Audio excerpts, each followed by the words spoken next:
नमस्कार मित्रों, मैं हूं क्रांति समर्पण ट्रस्ट प्रस्तुत डिवाइन नेचुरल डाइट सिस्टम से एक परमात्मा का सेवक, जिसका प्रयास है यह आत्मसाधना के मार्ग पर आपको अपने स्वयं को जानने हेतु शरीर, प्राण, मन और आत्मा के परमात्मिक सत्य आपके सामने रखूं और आपका जीवन बिना दवाइयाँ स्वस्थ, मस्त, शांत और आनंदी जीवन जीने की कला सिखाना हमारा परम उद्देश्य है। आज हमारा विषय है उपवास भाग 2। पिछले भाग में हमने उपवास को समझने हेतु सीखा है हमारे भोजन कितने प्रकार के हैं और संक्षिप्त में हमने समझा है जीवनी शक्ति क्या है और उपवास क्यों जरूरी है। मित्रों, हम एक मानव निर्मित कार को चलाते हैं। हर 200 किलोमीटर पर एक आधा पौन घंटे का हम ब्रेक लेते हैं। इसके पीछे प्रमुख उद्देश्य है, जो गाड़ी से हम सफ़र कर रहे हैं, चलकर उसका इंजन गर्म हो जाता है और चलते ही रहे तो इंजन के टेम्परेचर बहुत बढ़ेगी और इंजन काम करना बंद कर सकता है। इस उद्देश्य से हम लगभग हर 200 किलोमीटर पर एक ब्रेक लेते हैं, जिससे इंजन ठंडा हो जाता है और वह वापस नई ताजगी के साथ अगली सफ़र आराम से कर सकता है। मित्रों, यह सर्वव्यापी परमात्मा की देहरों की गाड़ी भी इसी तरह है। हमारा सतत लंचिंग और मंचिंग चलते रहता है। इसके कारण हमारी जीवनी शक्ति 24/7 वही पचाने का काम करती है। यह जीवनी शक्ति को हम कभी आराम ही नहीं देते।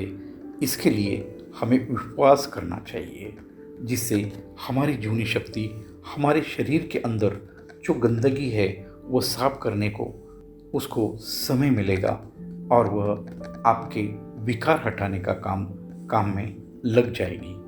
मित्रों, यही उद्देश्य है उपवास का, जिससे आंतरिक सूक्ष्म प्रकार के टॉक्सिन, मल, गंदगी शरीर के बाहर जाना शुरू हो जाती है। यह सब काम हमारी जीवनी शक्ति स्वयं करते रहती है। मित्रों, सिर्फ हमें उपवास के समय जीवनी शक्ति को सहयोग करना है। प्रथम सहयोग है मुंह का 100% लॉकडाउन। मुंह में उठने के बाद कम से कम 6 से 8 घंटे कुछ भी नहीं, मतलब पानी भी नहीं, उसको ही निर्जला उपवास कहते हैं। यह आपको करना है। दूसरा सहयोग है, जब हमारे उपवास चलते हैं उस समय जीवनी शक्ति बहुत सारी सफाई शरीर की हो जाती है। इसीलिए उपवास के समय हमारी संस्था ने आपको जो सिखाया है, आंतरिक शुद्धि हेतु संजीवनी क्रिया मतलब अहिंसक एनिमा आप जरूर करें, जिसमें जो मल है वह शरीर के बाहर निकलने में सहयोग होगा। जीवनी शक्ति एक समय एक ही काम कर सकती है। यदि आपने एक कप भी चाय अंदर डाली तो वह सब सफाई का काम बंद करके आपके शरीर में जो विष रूपी चाय आया है वह पचाने में सब काम छोड़कर लग जाती है, क्योंकि यह हमारी माता है और हमारे शरीर को जीवंत रखने हेतु उसको प्रथम जो आपके शरीर में आपने डाला है उसको पचाना महत्वपूर्ण होता है, नहीं तो आपकी मौत हो सकती है। इसलिए हमारी माता जो शरीर का सफाई का काम हाथ में लिया है वह छोड़कर अन्न पचाने चली जाती है। यह जीवनी शक्ति का गुण आपको समझना अनिवार्य है। मित्रों, अपनी संस्था क्रांति समर्पण ट्रस्ट ने उपवास का एक सुंदर पैटर्न बनाया है। वह पैटर्न का नाम है 8/16। यह हमारा 8/16 पैटर्न आप अच्छी तरह से समझ लीजिए। हमारे परमात्मा ने हमें हर दिन वह हमें सिर्फ 24 घंटे का एक दिन प्रदान करता है। इसलिए हमारी मान्यता है, जैसे ही सुबह आपकी आँख खुल जाती है, प्रथम परमात्मा को धन्यवाद देना है, क्योंकि मैं जिंदा हूँ। कारण यह है, सारे विश्व में बहुत सारे लोग नहीं रहे वो मर गए और मैं जिंदा हूँ। एक बड़ी मुस्कान के साथ प्रथम सर्वव्यापी परमात्मा का धन्यवाद करना है और कहो, धन्यवाद ईश्वर, आज तूने मुझे ये 24 घंटे दिए हैं। परमात्मा, इसमें से 8 घंटे छोटा मृत्यु मतलब नींद में ही चले जाएंगे। मेरा जीवन सिर्फ 16 घंटे का है और इसमें से तो नहाना धोना खाना, इसमें 4 घंटे कंपलसरी देना है। फिर वापस जीवन बचता है सिर्फ 12 घंटे का। परमात्मा का कहना है, हे मानव, तेरे पास समय और शक्ति बहुत सीमित है। इसका इस्तेमाल की कला तू सीख जा, नहीं तो यह जन्म भी तेरा व्यर्थ जाएगा। अपने समय को सकारात्मक कार्य में लगाओ। दूसरों को सुधारने के चक्कर में मत पड़ो। सिर्फ अपने आप को प्रथम समझ लो और खुद को प्रथम सुधारो। दुनिया अपने आप सुधर जाएंगी। तो मित्रों, समझते हैं अपना 8/16 उपवास का जो पैटर्न है वो क्या है। यह 24 घंटे को हमारी संस्था क्रांति समर्पण ट्रस्ट ने 3 भागों में बांटा है। तो मित्रों, समझते हैं ये 3 चक्र क्या है, उसे प्रथम हम समझते हैं। प्रथम हमारा 8 घंटे का एक साइकिल है, उसे हम कहते हैं ईटिंग टाइम, मतलब खाना खाने का समय। वह हमारे संस्था ने तय किया है। सुबह 11 बजे से शाम 7 बजे 8 घंटा हो जाता है। दूसरा हमारा 8 घंटे का साइकिल है, जिसको हम चक्र कहते हैं, वह है डाइजेस्टिव टाइम, मतलब पचाने का समय। वह है शाम 7 बजे से रात 3 बजे तक यह समय है। प्रथम चक्र में आपने जो भी खाया वह शरीर 8 घंटा पचाने का कार्य करता है। और तीसरा 8 घंटे का चक्र है निर्जला उपवास, मतलब फास्टिंग। यह 3 चक्र को आप समझते हैं तो यह सारा मैटर आपको स्पष्ट और क्लियर हो जाएगा। बहुत लोगों का सवाल आता है, इसके पीछे आधार क्या है। इसका आधार है, जैसा सूर्य प्रखर हो जाता है, हमारी जठराग्नि तेज हो जाती है और हमें पाचन सहज होता है, क्योंकि जठर अग्नि का संबंध अग्नि तत्व मतलब सूर्य भगवान से है। जैसा सूर्य अस्त हो जाता है, हमारी जठराग्नि मंद हो जाती है और खाना पचाने में वह सक्षम नहीं रहती। इसलिए आपने देखा होगा, जैन धर्म में सूर्यास्त के बाद खाना वर्ज्य है। इसके पीछे यही कारण है। और हमारा दूसरा साइकिल है डाइजेस्टिव सिस्टम का। दिन भर हमें कर्म करने होते हैं, भागदौड़ करनी होती है। शरीर और मन एक्टिव रहता है। वह समय में डाइजेशन प्रक्रिया चलती है, मगर पूर्ण रूप से होती नहीं है। रात 7 बजे से सुबह 3 बजे तक हम एक रिलैक्स मोड में होते हैं और हमारा तन और मन सो जाता है। इस दरमियान हम नींद में होने के कारण पेट में कुछ डालते नहीं हैं। मित्रों, इसलिए हमारी माता शांति से डाइजेशन का काम 100% कर सकती है। यह साइंस को आप समझो। हमारा तीसरा साइकिल है निर्जला फास्टिंग उपवास। यह साइकिल बहुत महत्वपूर्ण है। हमारी प्रिय माता जीवनी शक्ति शरीर के संपूर्ण कार्य से निवृत्त हो जाती है। उसे पूर्ण आराम मिलता है। फिर वह समय उसका कार्य शुरू हो जाता है। आपके शरीर में जो भी विकार है वह हटाने का काम हमारी जीवनी शक्ति एक डॉक्टर का मतलब धन्वंतरी माता का रोल निभाना उसका शुरू हो जाता है। यह तीनों साइकिल को आपने समझ लिया तो जीवन को पूर्ण समझ लिया, और यही आधार पर अपनी संस्था ने 8x16 पैटर्न, जो हर एक को आसानी से संभव है, वह निर्जला फास्टिंग पैटर्न बनाया है। यह पैटर्न ऐसा है, जो भी खाना है वह 7 बजे तक खत्म करो। आप सोने तक पानी पी सकते हैं। इसके बाद आप मुंह में सुबह 11 बजे तक कुछ भी ना डालें। यह 16 घंटा हमें कुछ भी नहीं खाते। इसी तरह से हमारा कुछ भी खाते नहीं और पीते नहीं। इससे हमारा 8x16 पैटर्न मतलब सिर्फ 8 घंटा खाओ, 8 घंटा खाओ और 16 घंटा उपवास करो।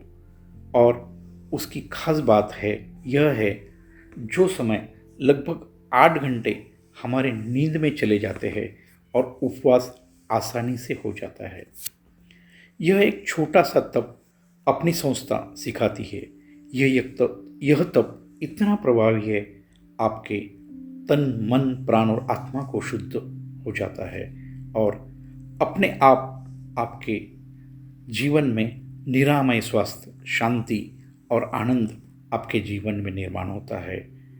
यही एक सर्वव्यापी परमात्मा का सच्चा तप है और कुछ कर्मकांड करने की जरूरत नहीं है।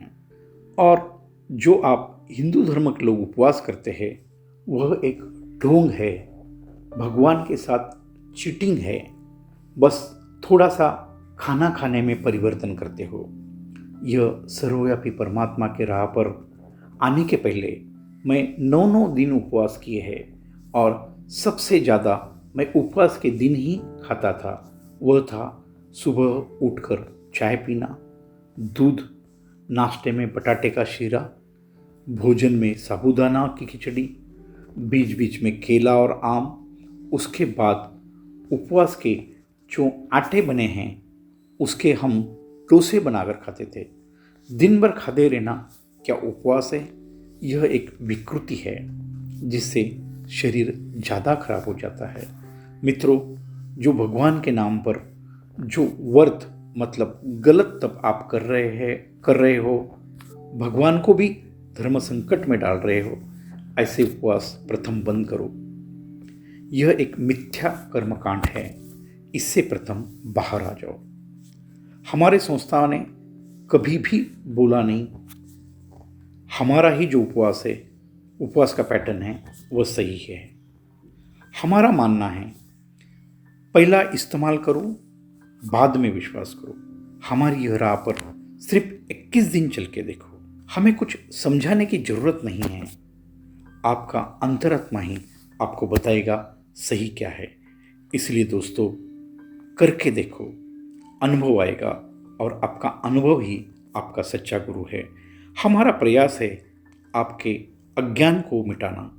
ज्ञान तो आपके अंदर ही है, यह अनुभव से आपको मिलेगा ही। मित्रों, परमात्मा से छलावा करना छोड़ दो। आप उसको क्या फंसा सकते हैं? यह आपको पूर्ण नग्न अवस्था तक पूरा आपका लाखों जन्मे का हिसाब उसको है, उसके पास है। वह आपके जीवन में पीछे क्या हो गया और आगे क्या होने वाला है, यह सब कुछ समझता है। उसको फंसाने का काम बंद कर दो। यह आपके बस की बात नहीं है और परमात्मा को कभी फंसाया भी नहीं जा सकता है। तो मित्रों, उपवास का सत्य समझो, सत्य को अनुभव करो और अपने जीवन में उतारो। मित्रों, हमारा प्रयास है साइंस और अध्यात्म का मेल करके आपको सत्य समझाने का। अभी हम साइंटिफिकली समझते हैं यह 8 घंटे का निर्जला लंघन आपके जीवन में कैसा कार्य करता है। मित्रों, आप सबको पता है ब्रह्म मुहूर्त का समय शुरू हो जाता है सुबह 3:40 से लेकर सुबह 6 बजे तक का समय होता है, जिसे ब्रह्म मुहूर्त का समय कहते हैं। ब्रह्म मुहूर्त पर उठना हर एक को संभव नहीं होता। मगर मित्रों, मेरा आपको वादा है, यह सर्वव्यापी परमात्मा का रास्ता है। इसके ऊपर मैं भी आज चल रहा हूँ।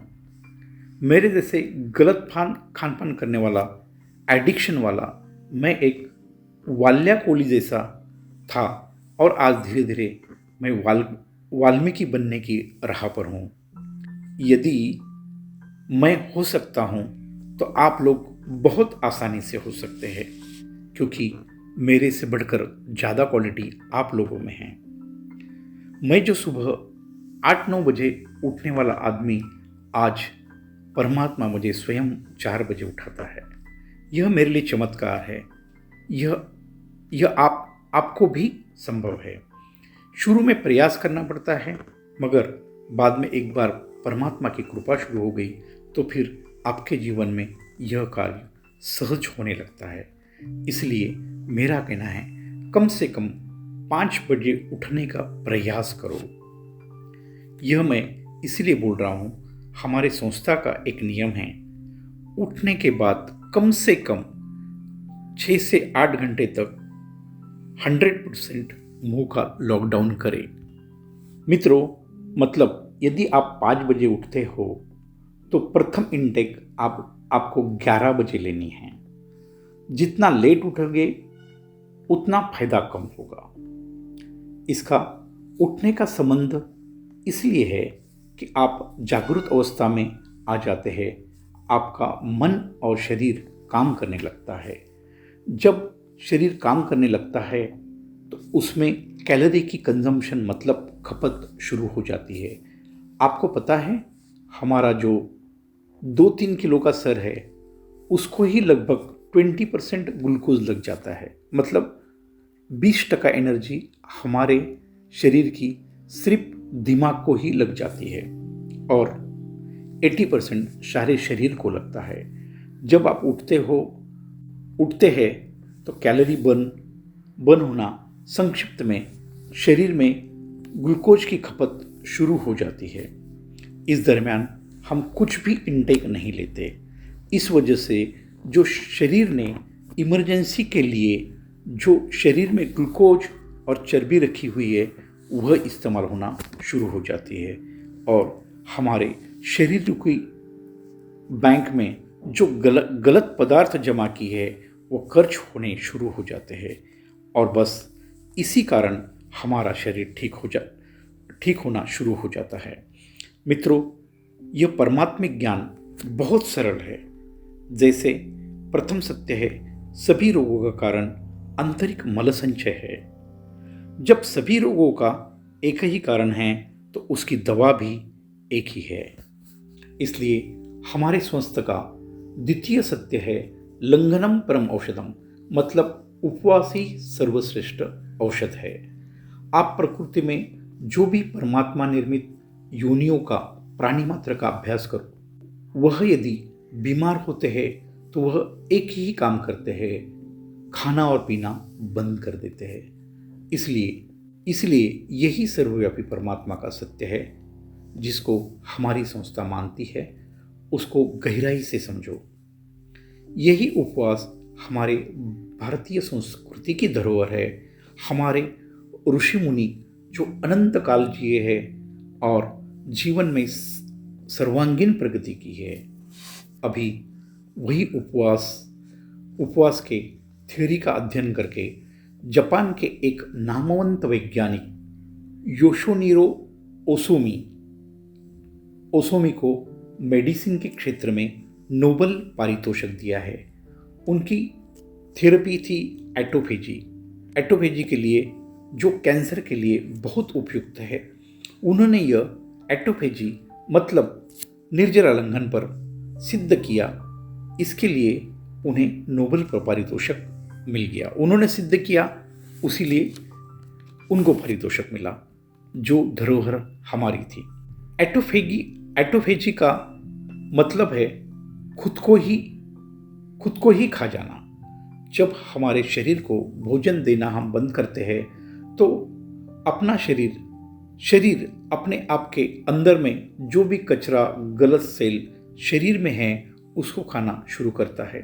इससे ऑटोमेटिक शरीर के अंदर की गंदगी खत्म हो जाती है। जैसे ही गंदगी मतलब कीड़े, और कीड़े मतलब बीमारी, अपने आप खत्म हो जाती है। यह एटोफेजी ओशिनेरी आसोमी ने 72 घंटे का उपवास बताया है। केवल आप उसमें पानी पीना है और कुछ भी खाना नहीं है। और मित्रों, यही हमारी ऋषि मुनियों की धरोहर के ऊपर दूसरे लोगों ने सिद्ध किया। फिर वह सारे दुनिया के सामने आया। फिर शुरू हो गया इंटरमीडिएट फास्टिंग का ज़माना। उसको अंग्रेज़ों ने अपना नाम दिया इंटरमीडिएट फास्टिंग, जिससे हम बरसों से लोगों को समझा रहे हैं निर्जला लंघन। इस तरह से पूरा विश्वास उपवास शब्द को मानने लगा है। मित्रों, उपवास का एक साइंस है और उसके छोड़ने के कुछ नियम हैं। वह नियम का पालन करें, अन्यथा अनर्थ हो सकता है। जो भी हम यह हर रोज 8/16 का पैटर्न का उपवास कर रहे हैं, उसको छोड़ने का नियम यह है, उसके बाद तुरंत ठोस आहार न ले, मतलब पक्व आहार न ले। इसलिए आपको हमारी संस्था ने एक वायु तत्व युक्त एक अमृत बनाया है, जिसका नाम है हरा अमृत, मतलब ग्रीन जूस का सेवन करें। उपलब्ध नहीं है तो कोई भी लिक्विड जूस लीजिए और उसके 2 घंटे के बाद आप जो भी भोजन करना चाहते हो करें। मगर यह नियम अनिवार्य है। तो मित्रों, आज यहाँ तक ही। आशा करता हूँ उपवास मतलब फास्टिंग, यह विषय आप समझ गए होंगे। ऐसे ही आत्मसाधना के मार्ग पर बने रहें, हमारे वीडियो देखते रहें। यह सब हमारा कुछ नहीं है, सर्वव्यापी परमात्मा का ज्ञान और सत्य है। धन्यवाद। आपका दिन शुभ हो।